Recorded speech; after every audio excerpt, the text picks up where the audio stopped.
Hello everyone, welcome to the commerce classes with Pankaj Chopra. बेटा हम लोग टॉपिक कर रहे हैं accounting for issue of shares.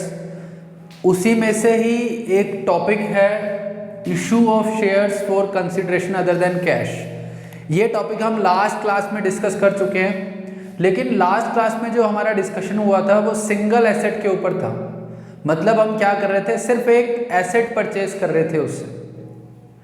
लेकिन आज जो हम डिस्कशन करने वाले हैं इसके अंदर क्या है, इसके अंदर हम किसी का रनिंग बिजनेस परचेज कर रहे हैं। रनिंग बिजनेस का मतलब किसी का चलता हुआ बिजनेस आप परचेज कर रहे हो। तो जब किसी का रनिंग बिजनेस परचेज किया जाता है तो उस टाइम पे आपके पास एसेट्स भी आएंगी और लायबिलिटीज भी आएंगी। दोनों चीजें आपको परचेज करनी पड़ेगी। और बिजनेस को परचेज करने के बदले में हम उसको कुछ देंगे जिसका नाम होगा परचेज कंसिडरेशन। बिजनेस जो परचेज करोगे, तो यहां पे अगर आप कोई बिजनेस परचेज करते हो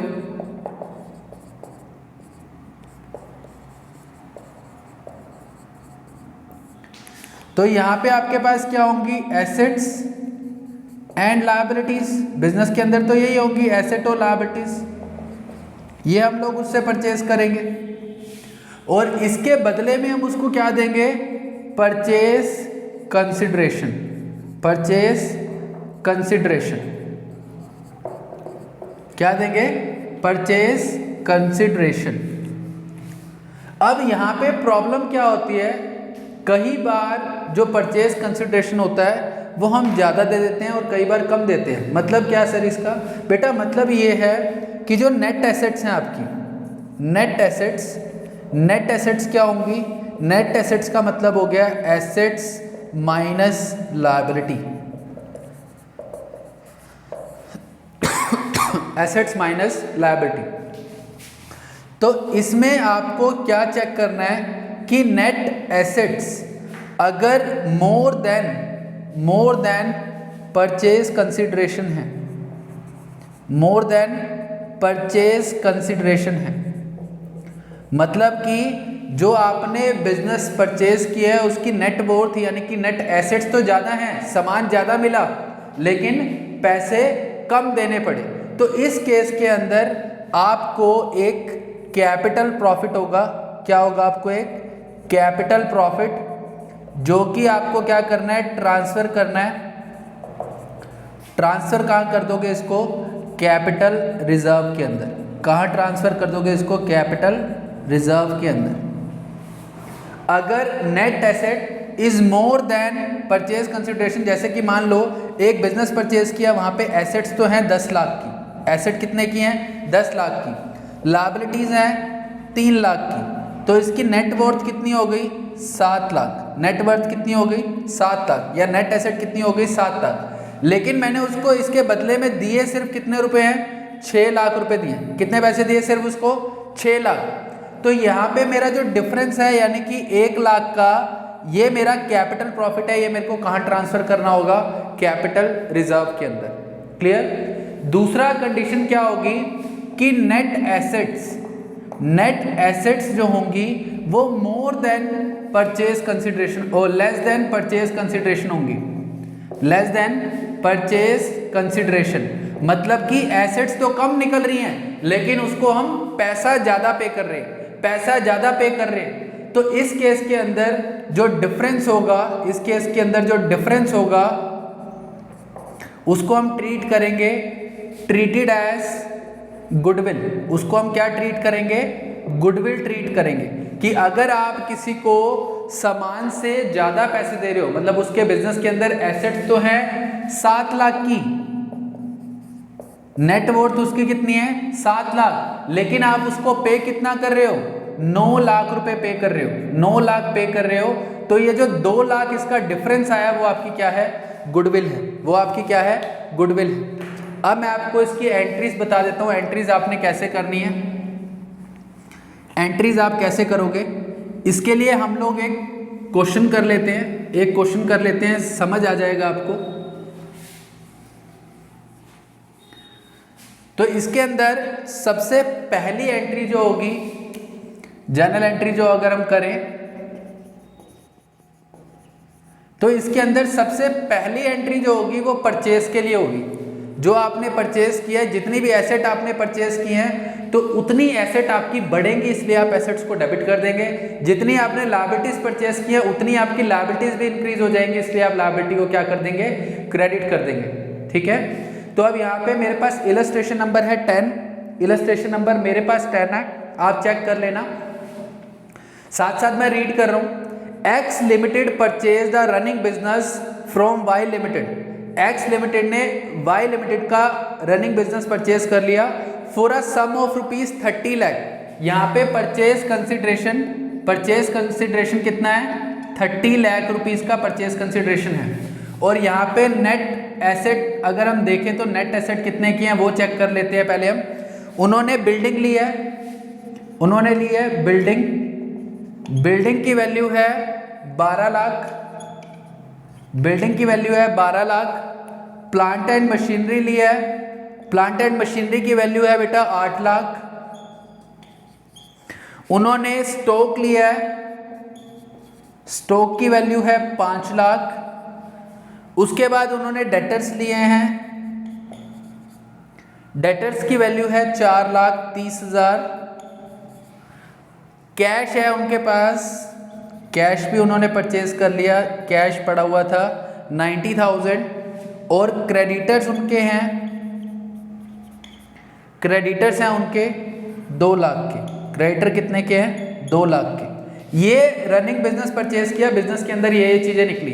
तो आप क्या करेंगे, पहले नेट एसेट निकालेंगे। नेट एसेट कैसे निकलेंगे, जितनी एसेट्स है उनको टोटल कर लेते हैं। टोटल करोगे तो 12 और 8 20 और 5 25 और 4 29 और 1 30 लाख 20,000 ये आपकी एसेट है। और लायबिलिटी कितने की ले रहे हो आप उससे, 2 लाख की। तो मतलब हम सामान परचेज कर रहे हैं 28,20,000 का और पे कितना कर रहे हैं, 30 लाख। तो यहाँ पे डिफरेंस जो आएगा, यहाँ जो डिफरेंस होगा उस डिफरेंस को क्या ट्रीट करना है आपने, डिफरेंस को ट्रीट करना है हमने एज अ गुडविल। अगर आप फालतू पैसे दे के आ रहे हो तो गुडविल है। गुडविल की वैल्यू कितनी हो जाएगी, 30 लाख माइनस 28,20 यानी कि 1,80,000 रुपये। समझ रहे हो बात को, क्या किया मैंने, जितनी एसेट थी वो लिखी, जितनी लायबिलिटी थी वो भी लिखी। नेट एसेट कैसे निकाली, टोटल एसेट माइनस लायबिलिटी, आपकी नेट एसेट आ गई। नेट एसेट आई 28,20,000 और पे कितना कर रहे हैं उसको, 30 लाख। तो यहाँ पे डिफरेंस आया जो 1,80,000 का, वो आपकी क्या आ गई, गुडविल आ गई। ठीक है, अब इसकी एंट्री कैसे पोस्ट करनी है, जो जो आपने एसेट परचेज किया उन सबको डेबिट कर देते हैं यहाँ पे। जैसे आपने बिल्डिंग परचेज किया है तो बिल्डिंग अकाउंट डेबिट 12 लाख। आपने प्लांट एंड मशीनरी परचेज किया है तो plant and machinery account debit 8 lakh. उसके बाद आपने स्टॉक परचेज किया है तो स्टॉक अकाउंट डेबिट 5 लाख। क्योंकि एसेट बढ़ रही है इसलिए इनको डेबिट कर रहे हैं। एसेट्स आपकी बढ़ गई ना, आपने एसेट परचेज करोगे तो आपकी एसेट बढ़ेगी, इसलिए इसको डेबिट करते जाएंगे साथ साथ, 4,30,000। उसके बाद कैश आपने परचेज किया है तो कैश अकाउंट डेबिट 90,000। और साथ में आपने क्रेडिटर परचेज किए हैं तो यहाँ पे लिखेंगे 2 क्रेडिटर्स। क्रेडिटर आपने परचेज किए 2 लाख और आपने उसको परचेज कंसिडरेशन देना है। जिससे परचेज किए हैं उसको आप पहले अपना क्रेडिटर बनाएंगे तो यहाँ पे लिखेंगे 2 वाई लिमिटेड अकाउंट, कितने में लिए, 30 लाख में। ठीक है, आपका जो डिफरेंस आया था वो गुडविल थी, तो यहाँ पे आप गुडविल को भी क्या कर देंगे, डेबिट, क्योंकि गुडविल आपकी एसेट होती है। तो गुडविल आप डेबिट कर देंगे 1,80,000 से।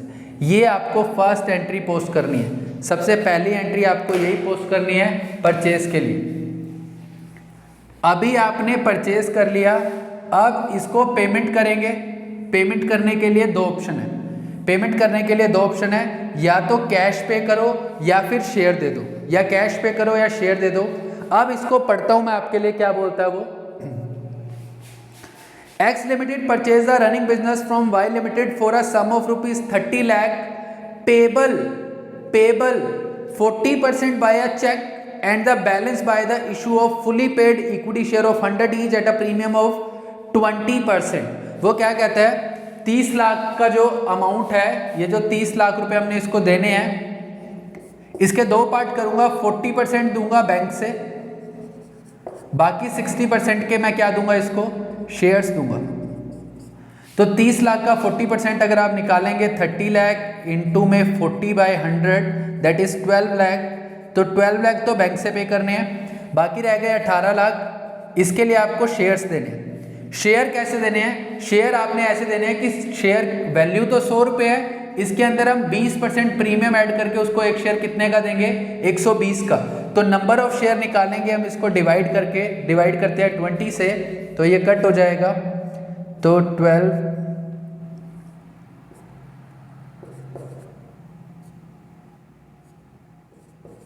15,000 शेयर्स, 15,000 आप उसको शेयर दे दोगे। ओके, अब इसके बाद इसकी जर्नल एंट्री कैसे होगी वो देखो। जर्नल एंट्री कैसे करेंगे वो देखो। अब आप जर्नल एंट्री में पहले आप उसको अमाउंट पे करोगे, तो सेकंड एंट्री आप पे कर देते हो।